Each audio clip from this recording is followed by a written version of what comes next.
사랑의 하나님 아버지, 우리 찬양대의 찬양처럼 이 시간 전심으로 주님을 경배하며 예배하기 원합니다. 주님의 말씀의 전 앞에, 주님의 거룩한 전 앞에 나아옵니다. 이 시간 주님의 음성 듣게 하시고 주님의 음성만 들려지게 하여 주시옵소서. 예수님의 이름으로 기도드립니다. 아멘. 유명한 설교학자이며 목회자였던 보스턴의 한 교회를 담임하고 있는 고든 목사님의 이야기입니다. 어떤 한 주간 유난히 장례식이 많은 한 주간을 지나게 되었습니다. 그래서 분주하게 사느라, 분주하게 또 목회를 하느라 설교를 준비할 시간이 없었다고 합니다. 그래서 겨우 해서 스케줄을 소화하고 설교를 준비하기 위해서 앉은 시간이 토요일 저녁이었습니다. 근데 문제는 몸이 너무 피곤하니까 설교 준비가 진행이 안 되는 겁니다.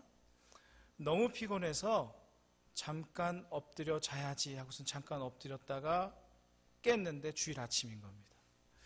그러니까 설교가 준비가 안 됐으니까 너무나 깜짝 놀라서 불이 나게 설교를 준비하게 되었습니다. 그래도 주일 아침 11시 예배를 준비하기 위해서 시간이 좀 있었기 때문에 설교를 부지런하게 준비를 하고선 한 10시쯤 되어서 설교가 완성되었습니다. 설교를 잘 준비하고 전달할 준비가 되지 않은 상태에서 예배에 딱 임하니까 너무 긴장이 되는 겁니다. 근데 그날따라 예배를 인도하는데 새로운 교우가 자기 앞에 정면에 멀끔하게 생긴 분이 딱 앉아 계시는 거예요. 그러니까 더 긴장되는 거죠. 저분을 전도해야 되는데, 우리 교회에 오게 만들어야 되는데, 그런데 설교 준비가 안 됐으니까 한마디로 설교를 죽 썼다고 생각한 겁니다. 내가 무슨 말을 하는 건지, 내가 잘 전달하고 있는 건지, 이게 하나님의 말씀을 잘 전달한 것인지 고민이 됐다고 합니다. 그렇게 예배를 드리는지 마는지 하는 둥 해가지고 예배가 끝났는데, 설교 끝나고 예배 끝나고 축도하고 이제 교인들과 악수하고 오늘 온 새 교우가 있으면 좀 이렇게 담소를 나눠야겠다 이렇게 기다리고 있었는데 그 교우가 나오지 않는 겁니다. 유난히 자기 설교에 이게 주목하고 아멘하고 고개를 끄덕끄덕하고 하는 새 교우였는데 꼭 만나고 싶었는데 안 보이는 겁니다. 그래서 안내하는 집사님에게, 집사님 오늘 이렇게 멀끔하게 생긴 신사분이 오셨는데 혹시 못 보셨나요? 아, 목사님 그분이요? 목사님 축도하시고 나오시기 바로 전에 가셨어요. 아, 그러냐고. 그래서 그분을 좀 만나 뵙고 싶었는데 아이고 참 안타깝게 됐습니다. 목사님 근데 그분 모르세요? 아니 잘 모르겠는데요. 그분 매주 오셨잖아요. 저 잘 모르겠는데, 제가 담임 목사인데 잘 모르겠죠. 오늘 처음 뵀는데 그분 예수님이시잖아요. 깜짝 놀라서 목사님이 왜 하필이면 예수님께서 오늘같이 이렇게 내가 설교를 죽 쓴 날, 예배가 이런 날 예수님께서 오셨을까? 목사님 걱정하지 마세요. 다음 주에 또 오신대요. 깜짝 놀라서 목사님이 토요일 저녁 그 책상 앞에서 깼다고 합니다. 꿈 얘기였습니다. 예수님이 깨우신 거죠. 설교 준비하라고. 근데 그 고든 목사님이 그 꿈을 꾸고 나서 깜짝 놀랐다고 합니다. 예수님께서 내가 설교하는 그 자리, 내가 매주 하나님께 예배드리는 그 자리에 임재하고 계시구나, 주의 영으로 임재하고 계시구나 라는 걸, 그 사실을 그때 깨닫게 되었다고 합니다. 여러분, 주의 이름으로 모이셨습니다. 예수님은 하나님을 예배하기 위해서 모이셨습니다. 그 모인 그곳에 하나님께서 지금 임재하고 계십니다. 여러분의 예배를 듣고 계십니다. 여러분의 예배를 보고 계십니다. 여러분을 주목하고 계십니다. 여러분 주님께 집중하시고 바른 예배 드리시는 우리 모두가 되기를 주님의 이름으로 권면드립니다. 예배에 대해서 제가 몇 번 설교 말씀을 준비하려고 했는데 그때마다 담임 목사님께서 설교를 하셨습니다. 그래서 제가 다른 내용으로 설교를 하고 있는데, 오늘 마지막 주일을 맞이해서 2015년을 한 주 앞둔 주일을 맞이해서 예배에 대해서 함께 나눴으면 좋겠습니다. 예배는 드리는 것입니다. 보는 것이 아니라, 참석하는 데 의를 두는 것이 아니라 하나님께 드리는 것이 바로 예배입니다.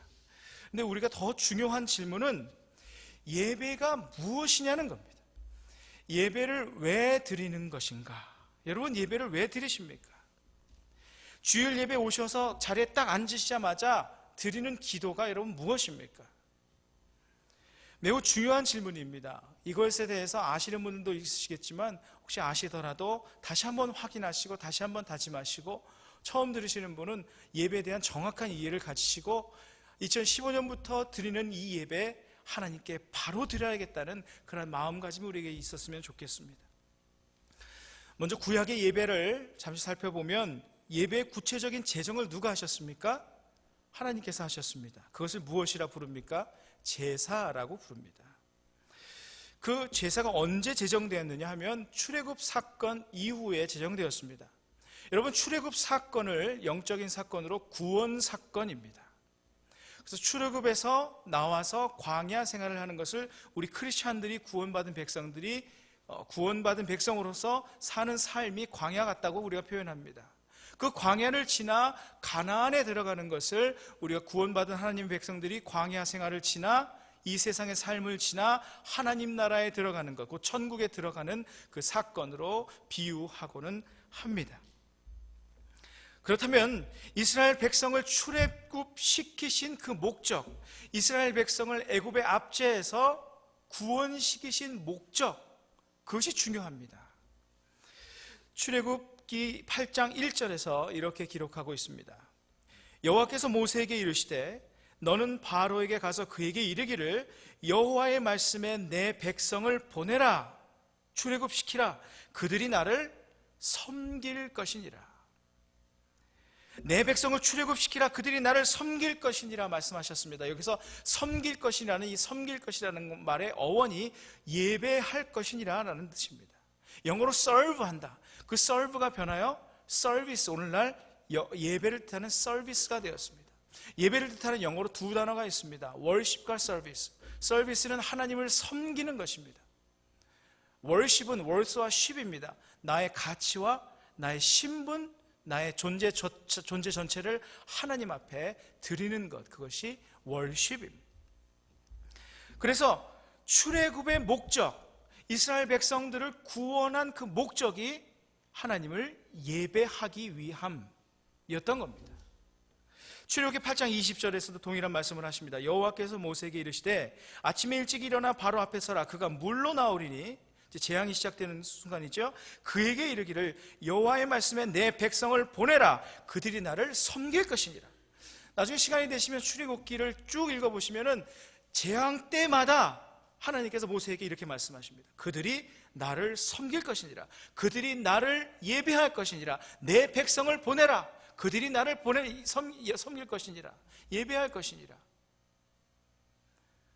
그래서 바로의 가장 큰 잘못이 여러분 무엇이었냐면요, 노예들을 압제하고 노예들을 단순히 가다 놓는 것 그 이상의 잘못을 했다는 겁니다. 그 당시 바로만 그런 행동을 했습니까? 주변국들도 그런 행동을 하지 않았습니까? 그런데 유난히 애굽이 하나님의 재앙을 받았습니다. 왜냐하면 마땅히 하나님께 예배드려야 할 백성을 가둬놓고 하나님께 예배드리지 못하게 막았던 죄가 있었던 겁니다. 하나님께 예배드리는 것을 방해하고 막는 자들에게 처해지는 그 재앙이 너무나 무서운 것이죠. 그리고 그 하나님께 드려야 할 그 예배를 자기가 받기 원했던 겁니다. 바로의 가장 큰 잘못이죠. 그렇다면 우리는 하나님께서 이스라엘 백성들을 출애굽시키신, 즉 우리를 구원시키신 그 이유와 목적에 대해서 알 수 있습니다.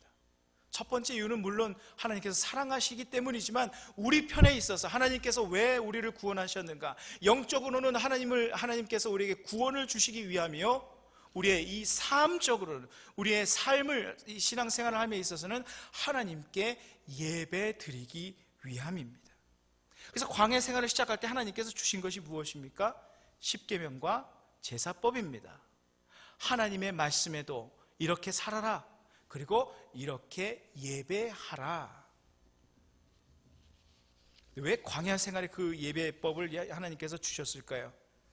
구원받은 백성은 예배하며 광야 생활을 살 때에만 가나안에 입성할 수 있다는 겁니다. 구원받은 하나님의 백성은 예배하며 살 때에만 힘있는 크리스찬으로 살면서 저 천국문에 이를 수 있다는 것입니다. 그것이 하나님께서 우리에게 명령하신 것입니다. 그래서 예배란 이렇게 정의할 수 있습니다.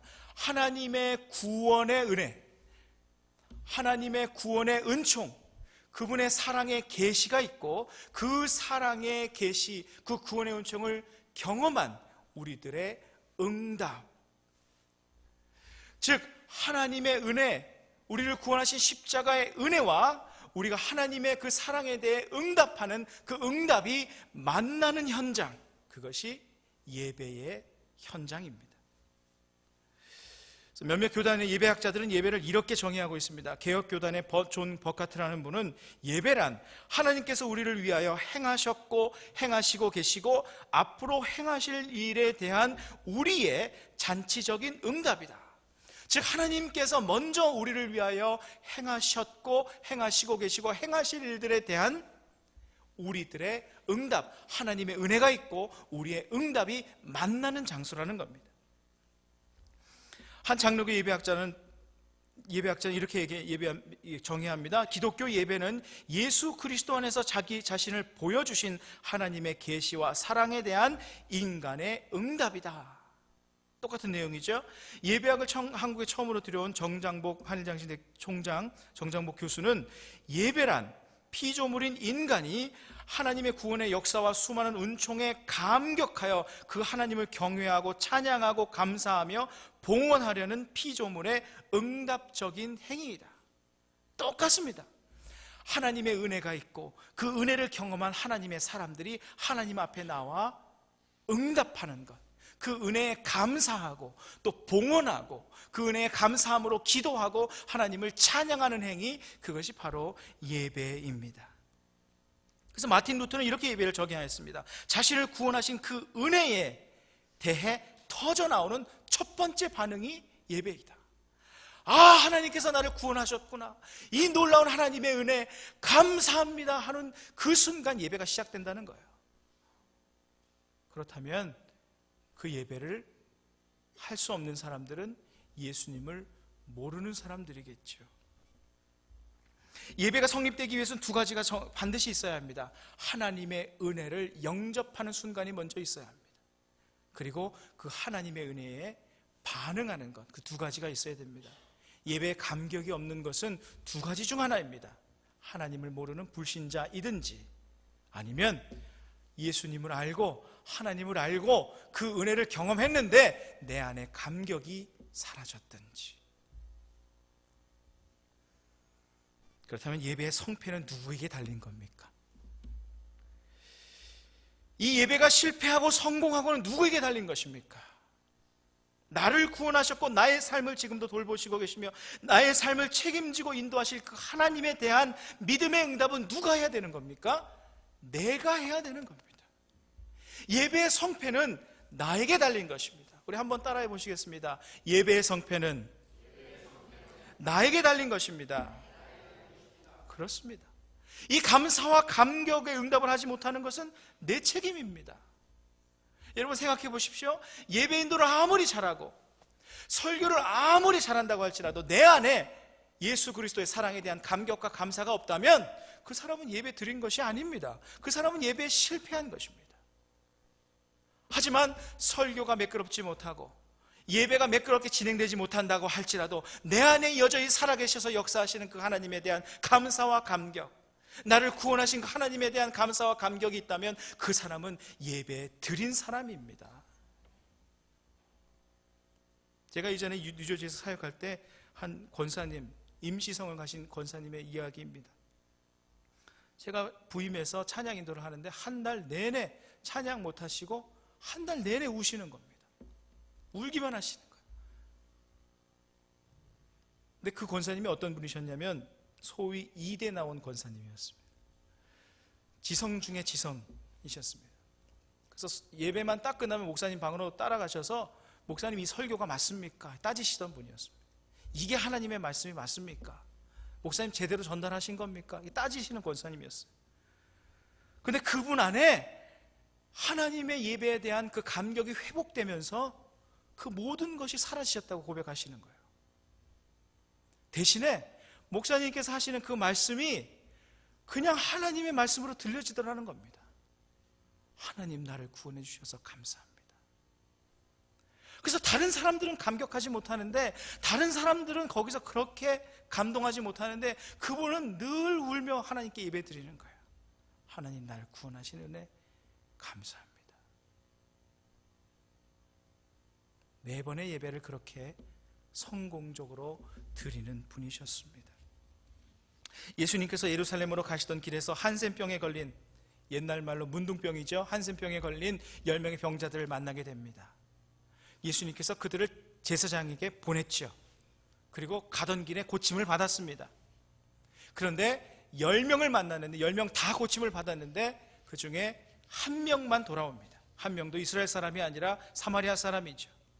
누가복음 17장 15절에 16절 말씀입니다. 그 중에 하나가 자기의 낳은 것을 보고 큰 소리로 하나님께 영광을 돌리며 돌아와 예수의 발 앞에 엎드려 살해하니 저는 사마리아인이라.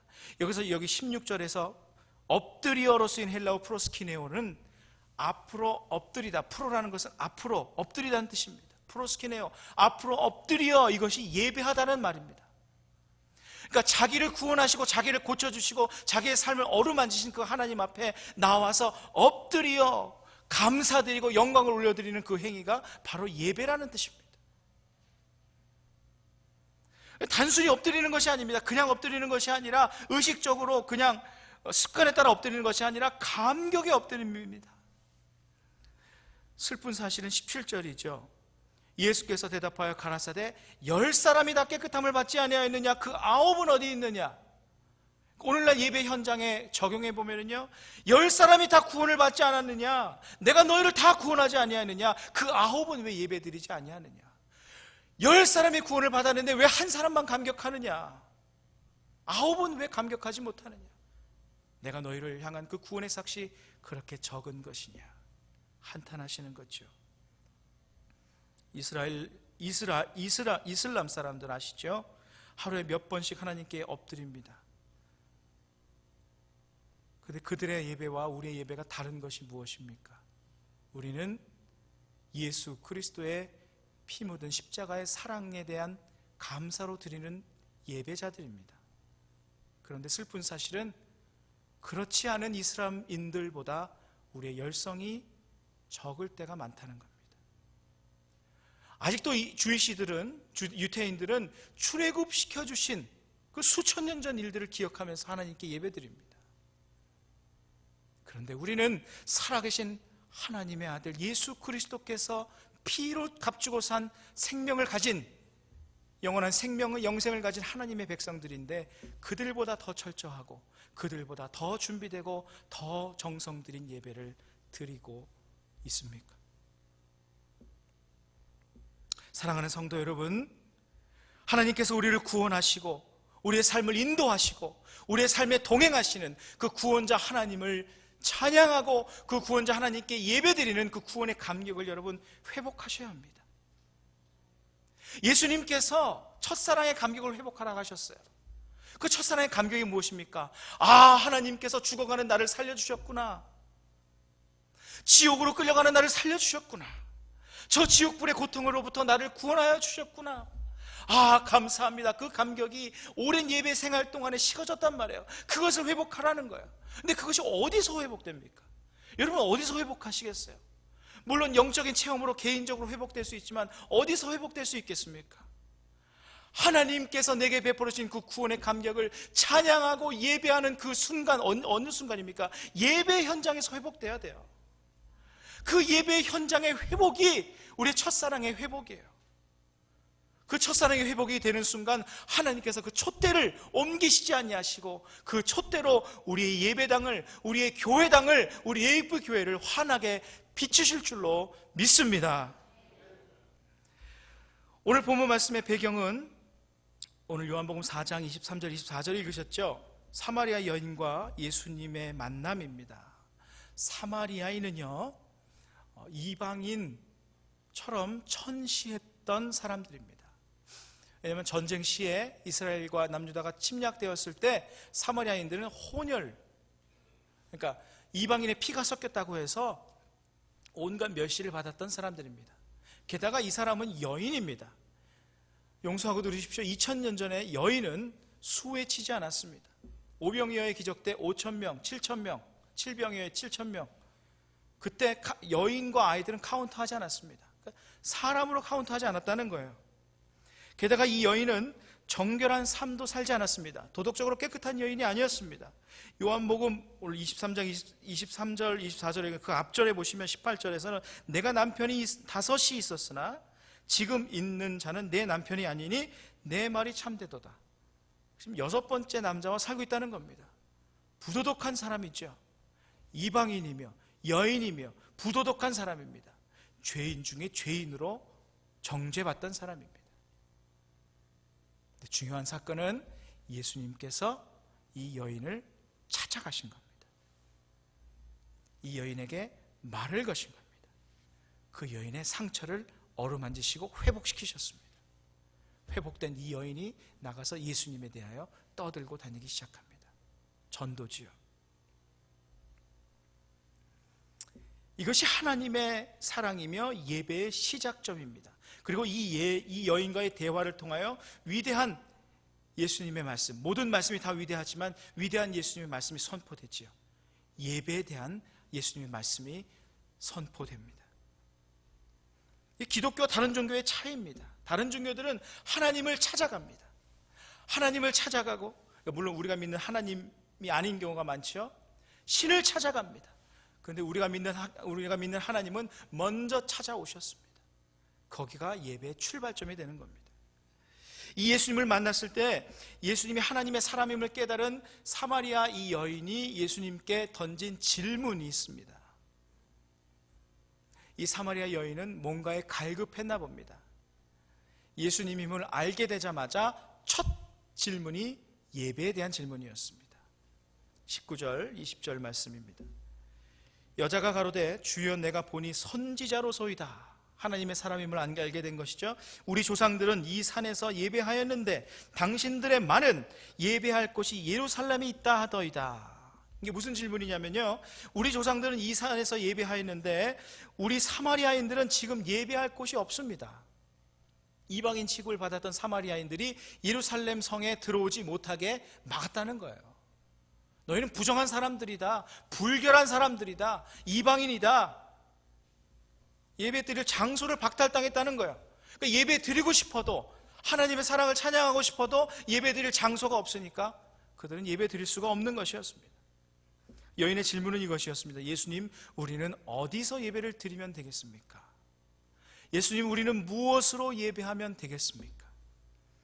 그런데 예수님의 대답이 이 여인과 좀 포인트가 다릅니다. 이 여인의 질문은 무엇이죠? 어디서, 무엇으로, 예배의 장소와 수단에 대한 질문입니다. 근데 예수님은 무엇이라 대답하십니까? 오늘 읽은 본문 말씀, 아버지께 참으로 예배하는 자들은 신령과 진정으로 예배할 때가 오나니 곧 이때라. 아버지께서는 이렇게 자기에게 예배하는 자들을 찾으시느니라. 하나님은 영이시니 예배하는 자가 신령과 진정으로 예배할지니라. 잘 보십시오. 사마리아 여인의 질문은 어디서, 무엇으로 예배드립니까? 했는데 예수님은 때가 오나니 곧 이때라. 질문의 응답이 무엇입니까? 어디서가 중요한 것이 아니라, 무엇으로 예배드리는 것이 중요한 아니라 당신이 지금 이 자리에서 이때 하나님의 사랑을 경험하고 감사하고 감격하고 하나님께 예배드리는 것이 중요하다는 것입니다. 어떠한 수단으로 하나님을 찬양하는 것, 드럼으로도 찬양할 수 있고 기타로도 찬양할 수 있고 또는 올게으로만으로도 찬양할 수 있고 피아노만으로도 찬양할 수 있는데, 그것보다 더 중요한 것, 그 가운데 그때에 내가 하나님의 사랑에 감격하며 감사하며 하나님을 향한 예배를 드리고 있느냐, 그것이 중요하다는 거예요. 그 사람을 하나님께서 찾으시느니라. 여러분 기억하십시오. 지금 설교 말씀을 듣는 이 순간에도 하나님께서 예배하는 자들을 찾고 계십니다. 어디서 무엇으로 내가 하나님을 예배하는 것보다 더 중요한 것, 내가 지금 다른 생각에 사로잡혀 있는가, 내가 어떤 비판 가운데 사로잡혀 있는가, 세상의 어떤 걱정, 근심 가운데 사로잡혀 있는가, 그것이 아니라 내가 하나님의 사랑으로 이 시간만큼 내가 충만해 있는가?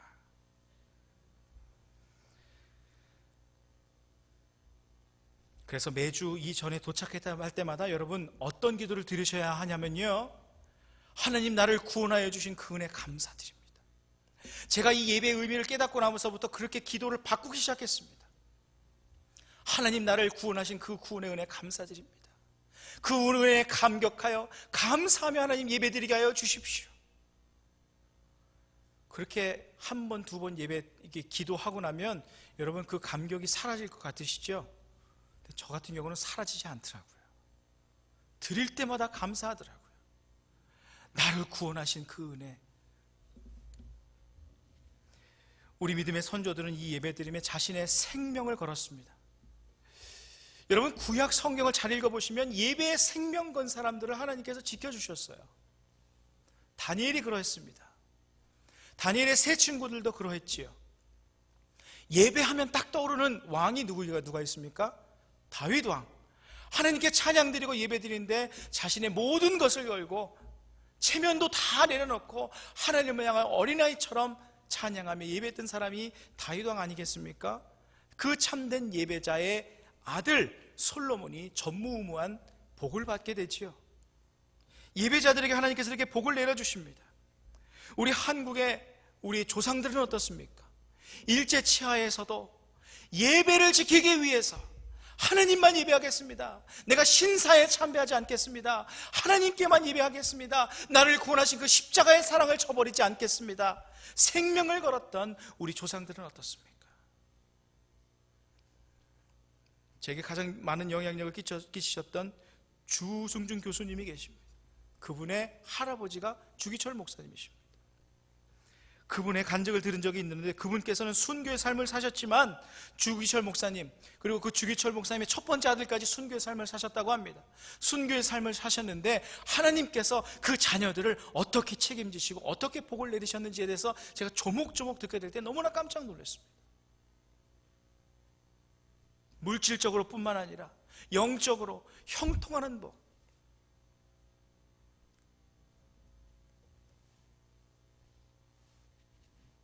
예배의 생명을 걸고 바른 예배를 드리는 자들에게 하나님의 인도하심이 있습니다. 하나님의 복 내리심이 있습니다. 여러분 바른 예배자가 되셔야 합니다.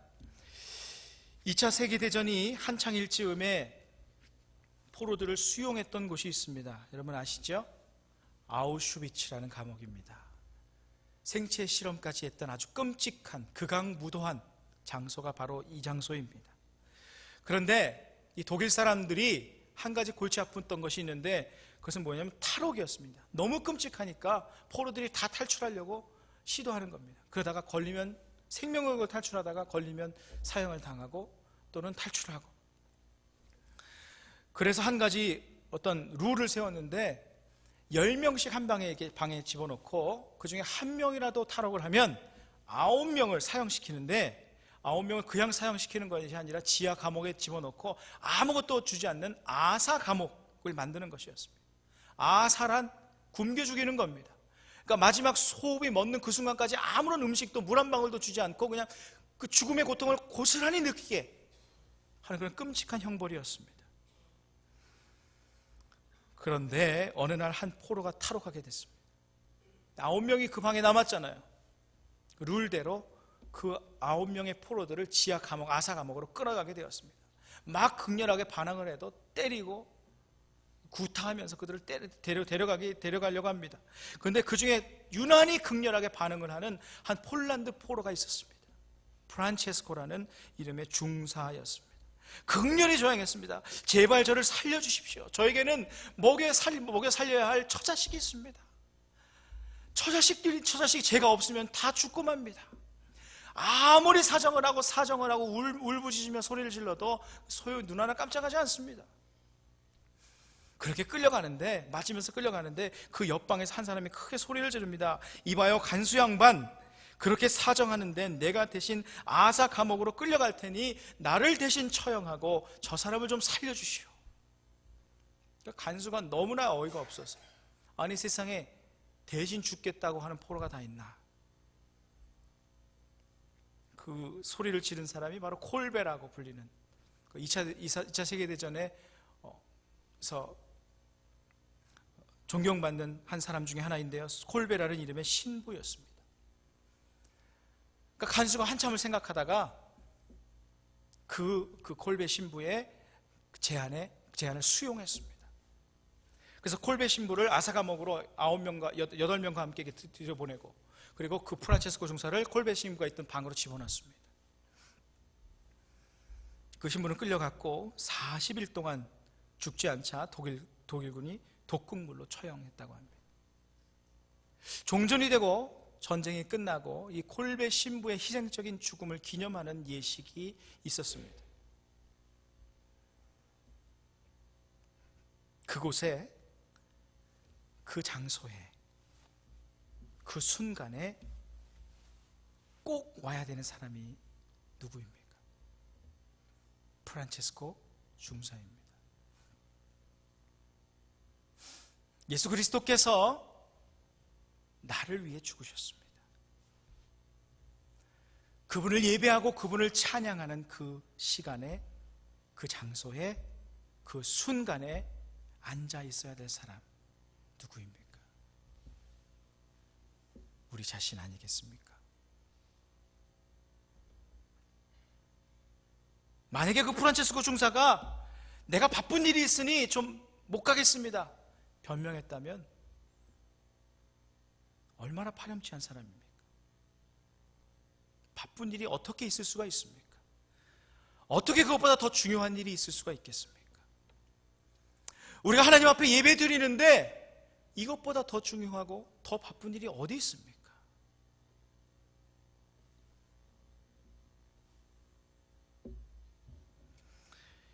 이 구원의 감격이 너무나 감사해서 지금도 지구촌 곳곳에서는 온갖 핍박 속에서도 생명을 걸고 예배드리는 사람들이 많습니다. 가까운 우리나라의 이웃이라고 하기도 어렵고 한민족이죠. 북한에서만 해도 그렇습니다.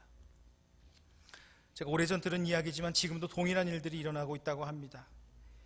예배가 금지된 곳 북한에서 지하에서 몰래 예배를 드리다가 발각된 일이 있는데, 그들을 처형할 도구를 찾다가, 총살을 시켜야 되는 총이 없으니까 처형할 도구를 찾다가 그 주변에 있는 농기구들을 들어서 그들을 구타하기 시작하고 그 농기구들로 그들을 처형하기 시작했습니다. 그런데 그들이 죽어가면서 불렀던 노래가 바로 우리가 아는 511장 찬송입니다. 내 구주 예수를 더욱 사랑, 엎드려 비는 말 들으소서. 내 진정 소원이 내 구주 예수를 더욱 사랑, 더욱 사랑. 이 세상 떠날 때 찬양하고 숨질 때 하는 말 이것일세. 다만 내 비는 말 내 구주 예수를 더욱 사랑, 더욱 사랑. 우리 안에 있는 그 예배의 감격이 회복되길 원하는 마음으로 우리 그들이 불렀던 찬송을 함께 우리 마음을 담아서 불렀으면 좋겠습니다. 내 구주 예수를 더욱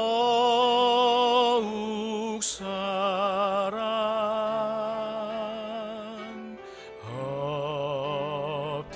엎드려 비는 말 들으소서. 들으소서. 내 진정 소원이 내 구주 예수를, 내 진정 소원이 내 구주 예수를 더욱 사랑, 더욱 사랑, 더욱 사랑, 더욱 사랑. 이 세상 떠날 때 찬양하고, 이 세상 떠날 때 찬양하고, 숨 하는 말 이것일세. 숨쉴 때 하는 말 이것일세. 다만 내 비는 말, 다만 내 비는 말, 내 구주 예수를, 내 구주 예수. 더욱 사랑, 더욱 사랑, 더욱 사랑, 더욱 사랑, 더욱 사랑, 더욱 사랑, 더욱 사. 우리의 마음 다하여서 더욱 사. 그들이 그토록 드리고 있는 예배를 우리는 너무나 자유롭게 드리고 있습니다. 여러분, 그렇다면 여러분에게 주어진 이 자유를 어떻게 사용하시겠습니까? 하나님께서는 지금도 이 장소에 오셔서 예배자를 찾고 계십니다. 내가 너희를 다 구원하였는데 9은 왜 예배 드리지 않느냐? 주님 앞에 나와 프로스키네요. 엎드려 주님 감사합니다. 주님, 제가 예배하겠습니다. 제가 주님께 감사하겠습니다. 그런 예배자가 되지 않으시겠습니까? 기도하시겠습니다. 사랑의 주님, 우리를 구원하신 그 은혜, 아들 예수 그리스도를 이 땅에 보내시기까지 우리를 그토록 사랑하신 그 은혜, 우리 마음에 담기를 원합니다. 그 첫사랑의 감격이 이 예배로부터 회복되기를 원합니다. 하나님 아버지, 구원받은 하나님의 백성, 피로 값주고 산 그 하나님의 백성, 아들 예수 그리스도를 죽이시면서까지 구원하신 그 하나님의 백성들이 이곳에 나와 있습니다. 우리 가운데 어찌하여 그 구원의 감격이 사라지고 있습니까? 그 하나님의 사랑이 어찌하여 잊혀지고 있습니까? 그렇게 식어질 수 있는 것입니까? 하나님, 그 구원의 감격이 회복되게 하시고 감사와 감격 가운데 하나님의 은혜에 찬양하고 봉헌하고 기도드리는 진정한 예배 드림이 있는 예배자들이 우리 모두가 될 수 있도록 인도하여 주시옵소서.